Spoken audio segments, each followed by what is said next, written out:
Next, we have Team 8, PEP Talks, the patient education portal. I think this is online. Yes, this is Chirag from Team Pep Talks. Can you hear me? We can. Take it away. Great. Great. Let me share my screen. Here it comes. Yep, there we go. There we go. Okay. So thanks for having me here. I just want to preempt Jason and Howard. I'm probably not going to be at your level on your technical depth you're looking for. However, I am a radiology technology student at Dallas College. So I'm in training actually to be a tech. So I've got my markers, which everyone's familiar with. We do have a live demo, which is accessible. And I wanted people to either QR or put in the URL so they can have our live demo pulled up while I talk.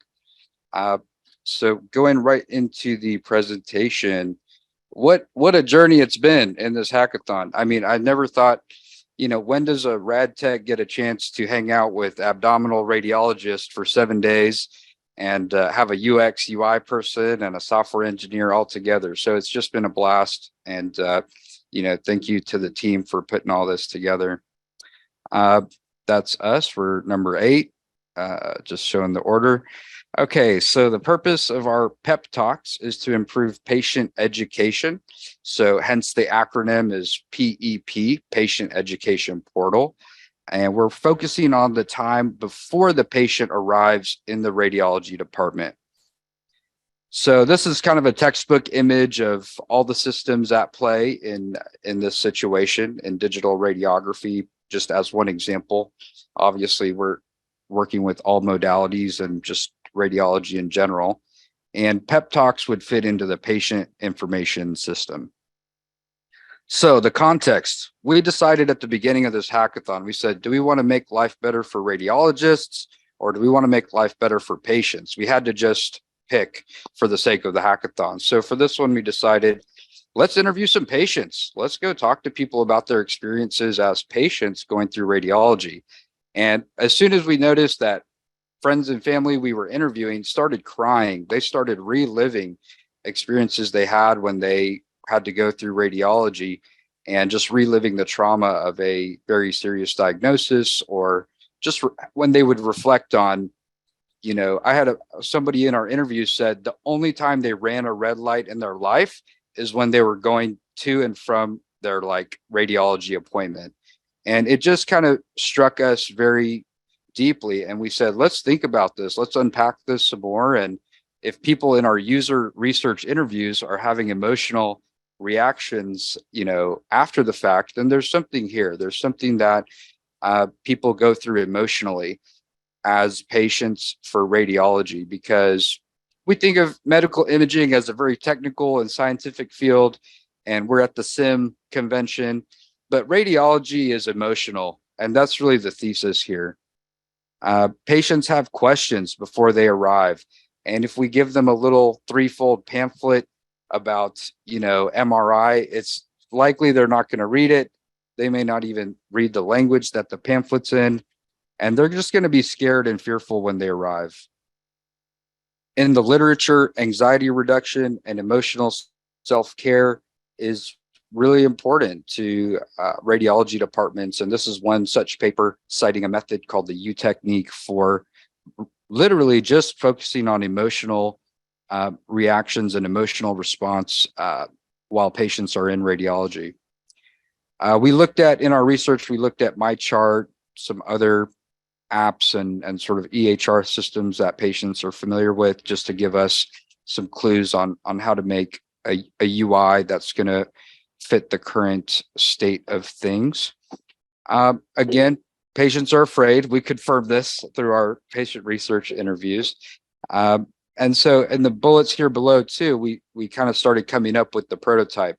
Instructions, appointment details, basic information, safety information, radiation safety, and also just knowing about their kind of reminders of how to get the results, just kind of going back to the basics. So with all those frustrations taken into consideration and hearing these just awful horror stories from patients and what anxiety they had prior to arriving in radiology, we came up with pep talks, which kind of gives a little sort of neutral / positive branding that they can say, okay, I'm going to do my pep talk before I go to my appointment. That's kind of our goal here. The prototype is built in JavaScript. As I said in the beginning, you can pull it up. It's live. We did in the hackathon, we were able to produce 198 lines of code, and that's on GitHub. We were able to collaborate as a team remotely, and it's obviously an unfinished product, which is nature of a hackathon, but it's there, and we hope if there's support out of this hackathon that we could continue developing it. Want to thank and recognize some of our mentors. Kelly McDowell, who's actually my professor here in X-ray school, who's an RT, and Dr. Stacy O'Connor, who's an abdominal radiologist. We actually met her through the Slack. So thank you again to Mohammed for organizing and making all these connections. Just to show our progress and our experience in the hackathon, this is what we've been up to for the last 9 days. We went through all this, and then today, is the unchecked box. As soon as I finish this presentation, we'll check that one too. And we got invited to Hack DFW. I'm based in Dallas. That's a hackathon coming up here in the fall, and they want to see our presentation there as well.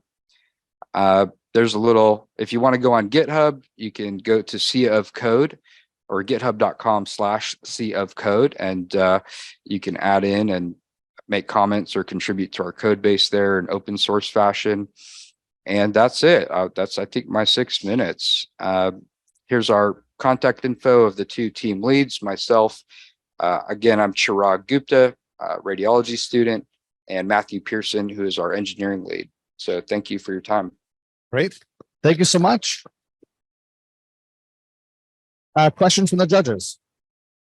Yeah, wonderful project to tackle. I think that was an inspired choice for a problem to address.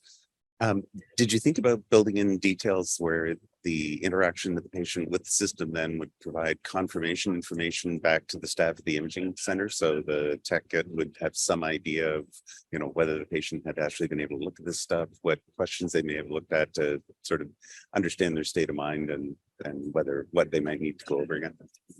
Right. So when you said patient interaction with the system, I said that was our big debate at the beginning, was accessibility.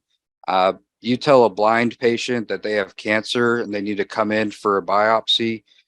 We have a whole different range of emotions going on there, and family members involved, and just working through that context based on accessibility. So I think for any patients with special accessibility needs, different language needs, we have to really prioritize that from the beginning if we continue to develop this product.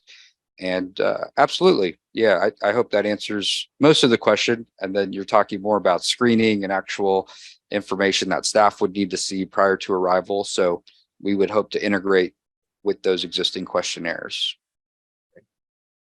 Okay, thank you so much.